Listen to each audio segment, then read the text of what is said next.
കോയമ്പത്തൂർ സ്ഫോടന കേസിലെ ഒന്നാം പ്രതി ഭാഷയുടെ വീട്ടിൽ സന്ദർശനം നടത്തി NCHRD പ്രവർത്തകർ.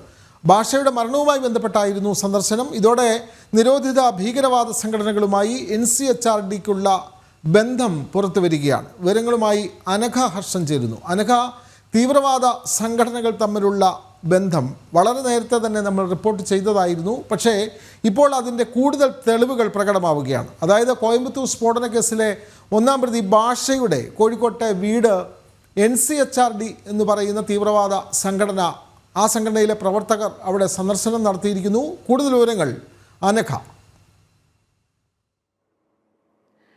വിനോദ്, ഈ കുറഞ്ഞ കാലയളവിൽ തന്നെ മനുഷ്യാവകാശ സംഘടന എന്ന പേരിൽ രൂപം കൊണ്ട സംഘടനയാണ് ഈ NCHDR.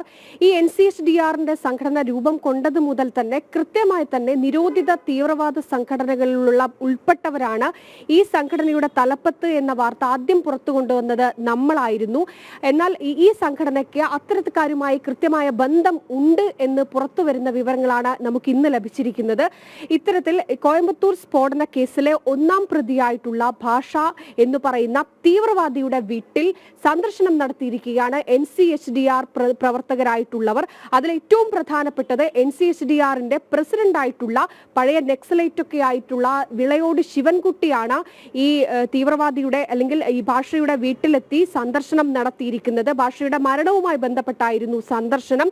കൃത്യമായി തന്നെ ഈ മരണത്തിൽ മക്കളെ ആശ്വസിപ്പിക്കാനാണ് ഭാഷയുടെ വീട്ടിലെത്തിയത് എന്നാണ് ഈ പ്രവർത്തകർ പറയുന്നത്. തീവ്രവാദ കേസിൽപ്പെട്ട് സ്ഫോടന കേസിൽപ്പെട്ട് 58 പേരുടെ ജീവനെടുത്ത ഒരു കൃത്യമായ ഒരു പ്രതി, ആ പ്രതിയുടെ വീട്ടിലാണ് മനുഷ്യാവകാശ സംഘടന എന്ന അവകാശവാദം ഉന്നയിക്കുന്ന NCHDR പ്രവർത്തകർ എത്തിയത്. അവരുമായി ഒപ്പം നിൽക്കുന്ന ഫോട്ടോകൾ, കൃത്യമായി അവരോട് കാര്യങ്ങൾ സംസാരിക്കുന്നതിന്റെ ദൃശ്യങ്ങൾ, അതൊക്കെ തന്നെ നമുക്ക് കൃത്യമായി ലഭിച്ചിട്ടുണ്ട്.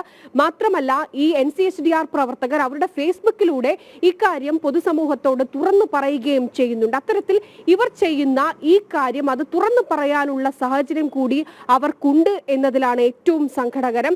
ഈ മനുഷ്യാവകാശങ്ങൾക്ക് വേണ്ടി പ്രവർത്തിക്കുന്ന സംഘടനയാണ് ഞങ്ങൾ എന്ന അവകാശവാദം അവർ ഉന്നയിക്കുമ്പോഴും 50-ലധികം പേരുടെ ജീവനെടുത്ത ഒരു സ്ഫോടന കേസിലെ ഭീകരവാദിയുടെ വീട്ടിലെത്തുന്നതിന്റെ ഒരു സാഹചര്യം, അതിന് പിന്നിലെ കാര്യങ്ങൾ, അതാണ് ഇനി ചോദ്യം ചെയ്യപ്പെടേണ്ടത്. എന്തടിസ്ഥാനത്തിലാണ് ഇത്തരത്തിലൊരു തീവ്രവാദിയുടെ വീട്ടിലേക്ക് എത്തിയത്? അവരെ ആശ്വസിപ്പിക്കാനാണ് തങ്ങൾ എത്തിയതെന്ന് അവർ പറയുന്നുണ്ട്. അങ്ങനെ നോക്കുമ്പോൾ നിരോധിത തീവ്രവാദ സംഘടനയുമായി NCHDRന് ബന്ധമുണ്ടെന്ന് നമ്മൾ ആദ്യമേ ചൂണ്ടിക്കാണിക്കുന്ന ആ വാദങ്ങൾ ശരിവെക്കുന്നതാണ് ഇവരുടെ ഭാഗത്തു നിന്ന് വരുന്ന ഈ നിലപാടുകളൊക്കെ തന്നെ. എന്തായാലും ഈ NCHDR എന്ന് പറയുന്ന ഈ സംഘടന കൃത്യമായി തന്നെ ഈ പോലീസിന്റെയും രഹസ്യാന്വേഷണ ഏജൻസിയുടെയും ഒക്കെ തന്നെ നിരീക്ഷണത്തിലാണ്. അതുകൊണ്ട് തന്നെ കൃത്യമായി അവരെടുക്കുന്ന ഓരോ നിലപാടും അത് കൃത്യമായ ഒരു നിരീക്ഷണത്തിലുണ്ട്. അത് കൂടാതെ തന്നെ മാത്രമല്ല ഈ ഭാഷയുടെ വീട്ടിലെത്തിയതും അവരുമായി സംസാരിക്കുന്നതും ഒക്കെ തന്നെ അണുവിട വിടാതെ ഇവരുടെ പ്രവർത്തകർ അവരുടെ ഫേസ്ബുക്കിൽ കുറിച്ചിട്ടുണ്ട്. അതിൽ കൃത്യമായി പറയുന്നുണ്ട്, അവർ ആ ഫേസ്ബുക്ക് കുറിപ്പിൽ കൃത്യമായി പറയുന്നുണ്ട് 58 പേരുടെ ജീവനെടുത്ത സ്ഫോടന കേസിലെ പ്രതിയാണ് ഭാഷ. ആ ഭാഷയുടെ മരണവുമായി ബന്ധപ്പെട്ടാണ് ഞങ്ങൾ ഈ വീട്ടിലെത്തിയിരിക്കുന്നത് എന്ന് ഒരു മടിയുമില്ലാതെ പൊതുസമൂഹത്തിന് മുന്നിൽ തുറന്നെഴുതാൻ അവർക്ക് സാധിച്ചിട്ടുണ്ടെങ്കിൽ ഈ സമൂഹത്തിന്റെ കിടപ്പ് അല്ലെങ്കിൽ എങ്ങോട്ടാണ് പോകുന്നത് എന്നതുകൂടി നമുക്ക് ഈ വിഷയവുമായി ബന്ധപ്പെട്ട് ഏറെ ചിന്തിക്കേണ്ടിയിരിക്കുന്നു. എന്തായാലും NCHDR എന്ന് പറയുന്ന മനുഷ്യാവകാശ സംഘടനയാണ് തങ്ങളെന്ന അവകാശവാദം ഉന്നയിക്കുന്ന സംഘടനയുടെ യഥാർത്ഥ രൂപമാണ് ഇതോടെ പുറത്തു വന്നിരിക്കുന്നത്. വിനോദ്, അനഘ, അതേപോലെ തന്നെ ഈ NCHDR എന്ന് പറയുന്ന ഈ സംഘടന മനുഷ്യാവകാശ സംഘടന എന്ന് അവകാശപ്പെടുമ്പോഴും ഇത്തരത്തിലുള്ള ഒരു തീവ്രവാദ കേസിൽപ്പെട്ട ഒരാളുടെ വീട് സന്ദർശിക്കുന്നു, അവരുടെ ബന്ധുക്കളെ ആശ്വസിപ്പിക്കുന്ന നടപടികളുമായി മുന്നോട്ട് പോകുന്നു. അവർ പരസ്യമായി അവരുടെ യാത്രാ വിവരങ്ങൾ സമൂഹ മാധ്യമങ്ങളിൽ പങ്കുവെക്കുന്നു. അപ്പോൾ നമ്മുടെ അന്വേഷണ സംവിധാനങ്ങൾ, ഇൻ്റലിജൻസ് അല്ലെങ്കിൽ പോലീസ് അടക്കമുള്ള സംവിധാനങ്ങൾ ഈ NCHDRനെ പറ്റി സൂക്ഷ്മമായി നിരീക്ഷിക്കുന്നുണ്ടോ? ഇവരുടെ പ്രവർത്തനങ്ങൾ ഏത് രീതിയിലാണ് എന്ന് നിരീക്ഷിക്കുന്ന ഒരു ഘട്ടത്തിലേക്ക് എത്തിയിട്ടുണ്ടോ അനഘ? തീർച്ചയായും വിനോദ്, അതായത് ഈ സംഘടനയുടെ പ്രഖ്യാപനം കോഴിക്കോട്ട് നടക്കാൻ പോകുന്ന ഒരു സാഹചര്യം ഉണ്ടായപ്പോൾ തന്നെ നമ്മൾ അത് വാർത്തയാക്കിയിരുന്നു. അതിനെ തുടർന്ന് ഹിന്ദു ഐക്യവേദി പോലീസിൽ ഇതുമായി ബന്ധപ്പെട്ട് പരാതി നൽകിയിരുന്നു. ഈ പരാതിയുടെ അടിസ്ഥാനത്തിലായിരുന്നു അന്ന് ഈ സംഘടനയുടെ സംഘടനാ പ്രഖ്യാപനം കോഴിക്കോട് നിന്ന് മാറ്റിവെച്ചത്. മാത്രമല്ല ഈ സംഭവവുമായി ബന്ധപ്പെട്ട് കൃത്യമായി കേന്ദ്ര രഹസ്യാന്വേഷണ ഏജൻസി ഈ സംഘടനയെ നിരീക്ഷിക്കുന്നുണ്ട്. കൃത്യമായി ഈ സംഘടനയുടെ പ്രവർത്തനം, സംഘടനയ്ക്കെതിരെ ഉയർന്നു വന്നിരിക്കുന്ന ആരോപണങ്ങൾ, അതൊക്കെ തന്നെ കൃത്യമായി കേന്ദ്ര ഏജൻസികളുടെ നിരീക്ഷണത്തിലാണ്.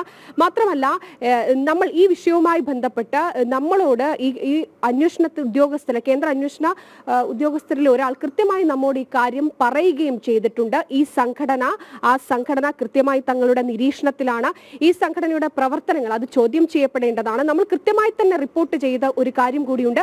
ഇത്തരത്തിൽ തീവ്രവാദ പ്രവർത്തനങ്ങളിൽ അകപ്പെട്ട് ഏതെങ്കിലും രീതിയിൽ ജയിലിലായിരിക്കുന്നവർക്ക് നിയമസഹായം നൽകുക, അതാണ് ഈ സംഘടനയുടെ ലക്ഷ്യം. അത് അവർ കൃത്യമായി തന്നെ അവരുടെ നവമാധ്യമ പ്ലാറ്റ്ഫോമുകളിലൊക്കെ കൃത്യമായി തന്നെ പറയുന്നുണ്ട്. അതുകൊണ്ട് തന്നെ ഈ കൃത്യമായി പോലീസും അതിലുപരി കേന്ദ്ര രഹസ്യാന്വേഷണ ഏജൻസികളൊക്കെ തന്നെ ഈ സംഘടനയെ കൃത്യമായി നിരീക്ഷിക്കുന്നുണ്ട്. അതിന്റെ കൂടി ഭാഗമായി കൊണ്ട് തന്നെയാണ് വലിയ പ്രചാരണമൊക്കെ കൊടുത്ത് ഇത്തരത്തിൽ തങ്ങളുടെ സംഘടനാ പ്രഖ്യാപനമുണ്ട് എന്ന NCHDR നവമാധ്യമങ്ങളിലൂടെയൊക്കെ തന്നെ കോഴിക്കോടിന്റെ പല വീതികളിലും ഇതുമായി ബന്ധപ്പെട്ട പോസ്റ്ററുകളൊക്കെ ഉയർന്നിരുന്നു. കോഴിക്കോട് മാത്രമല്ല, കണ്ണൂര്, വയനാട്, മലപ്പുറം, അങ്ങനെ കേരളത്തിലെ എല്ലാ ജില്ലകളിലും തങ്ങൾ പ്രവർത്തനം ആരംഭിക്കുന്നുണ്ട്, സജീവ പ്രവർത്തനം തുടരുന്നുണ്ട് എന്നതടക്കമുള്ള കാര്യങ്ങൾ പറഞ്ഞുകൊണ്ട് ഇവർ സംഘടനാ പ്രഖ്യാപനം നടത്താൻ ഒരുങ്ങിയിരുന്നു. പക്ഷേ ഇത്തരത്തിൽ ഇത് വലിയ രീതിയിൽ തങ്ങളെ നിരീക്ഷിക്കുന്നുണ്ട്, തങ്ങൾക്ക് പുറകിൽ ജനം TV പോലുള്ള വാർത്തകൾ തങ്ങൾക്ക് പുറകിൽ നിരന്തരമുണ്ട് എന്ന് മനസ്സിലാക്കിയത് കൊണ്ട് മാത്രമാണ് അവർ സംഘടനാ പ്രഖ്യാപനം മാറ്റിവെച്ചിരിക്കുന്നത്. വിനോദ്, അതെ, വളരെ വ്യക്തമാണ്. കോയമ്പത്തൂർ സ്ഫോടന കേസിലെ ഒന്നാം പ്രതി ഭാഷയുടെ വീട്ടിൽ സന്ദർശനം നടത്തിയിരിക്കുകയാണ് NCHDR പ്രവർത്തകർ. ഭാഷയുടെ മരണവുമായി ബന്ധപ്പെട്ടായിരുന്നു ഇവരുടെ സന്ദർശനം. ഇതോടെ നിരോധിത ഭീകരവാദ സംഘടനകൾ തമ്മിലുള്ള ബന്ധം വളരെ പ്രകടമാവുകയാണ് എന്നുള്ള വാർത്തയാണ് അനഘ പങ്കുവെക്കുന്നത്.